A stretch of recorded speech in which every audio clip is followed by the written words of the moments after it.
Olá, queridos irmãos, que a paz do nosso Salvador esteja com todos vocês.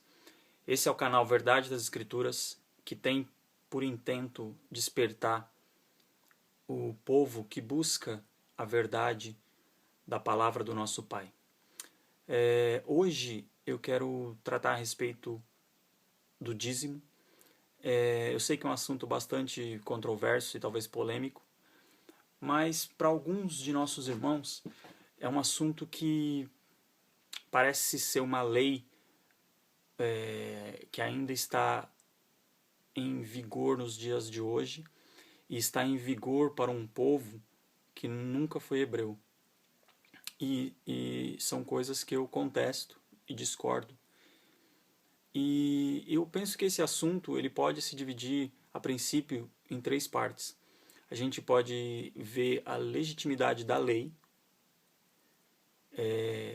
A gente também pode analisar o que nos é ensinado através do livro de Malaquias, principalmente no capítulo 3. E também a gente pode se ater em algumas palavras para ver se literalmente o texto está falando aquilo que nós pensamos que ele está falando. Então, eu vou começar pela última parte. Eu vou me ater hoje apenas a algumas palavras do texto e muito em breve eu farei outros vídeos a respeito dos outros pontos que eu coloquei aqui. Tá? Então, vamos analisar o texto em si e ver se realmente é como nos ensinam. Lembrando que eu não estou aqui para ensinar, apenas para despertar. E se você ler e ter como base as Escrituras, ela mesma é quem vai nos mostrar se existe um equívoco, um erro ou não. Então, se você mesmo, querido, buscar, procurar e tiver entendimento, discernimento para ver o que está escrito, você pode constatar o que eu vou dizer aqui. Ok? Então vamos lá. Malaquias, no capítulo 3, a partir do verso 8 até o versículo 12. Diz assim: Roubará o homem a Deus?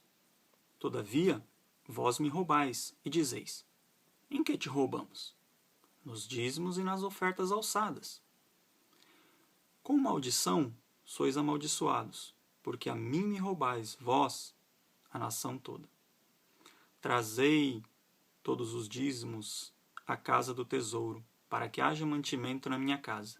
E provai-me nisto, diz o Senhor dos Exércitos, se eu não vos abrir as janelas dos céus e não derramar sobre vós bênçãos sem medida. Por vossa causa repreenderei o devorador, para que não vos consuma o fruto da terra. A vossa vide no campo não será estéril, diz o Senhor dos Exércitos. Todas as nações vos chamarão felizes, porque vós sereis uma terra deleitosa, diz o Senhor dos Exércitos. Ok. Então, vamos começar. Primeiro ponto. Eu não vou fazer a leitura completa aqui de todo o livro de Malaquias, mas se você pegar, é um livro pequenininho, ele só tem 4 capítulos, e se você pegar o livro inteiro, você vai ver que primeiramente esse livro, esse profeta, o profeta Malaquias, o Pai, nosso Criador, através do profeta Malaquias, está falando com e contra os sacerdotes. Esse é o primeiro ponto. Então, quando ele diz aqui, roubará o homem a Deus, ele está fazendo uma pergunta. E ele diz, todavia, vós me dizeis, ou me respondeis, né? Em que te roubamos? Quem está perguntando? Os sacerdotes. Aí ele responde, nos dízimos e nas ofertas alçadas. Primeiro, o que é alçada? Alçada é levantada. Então a gente diz, vamos levantar uma oferta, vamos levantar um montante. Então, primeiramente o que está dizendo aqui é que as ofertas foram alçadas. E que os dízimos foram recolhidos. Então, se o dízimo e a oferta foi alçado, foi recolhido, alguém levou.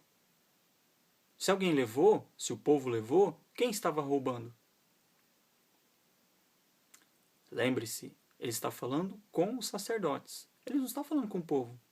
O profeta aqui está se direcionando diretamente aos sacerdotes que cuidavam das coisas do templo na época. Ok? Então, as ofertas e os dízimos foram entregues. Quando diz, com maldição sois amaldiçoados, porque a mim me roubais, vós, a nação toda. É lógico, é óbvio que a maldição se espalha por todo o povo, né? Porque os sacerdotes é quem estavam roubando, então a maldição se espalhava pelo povo.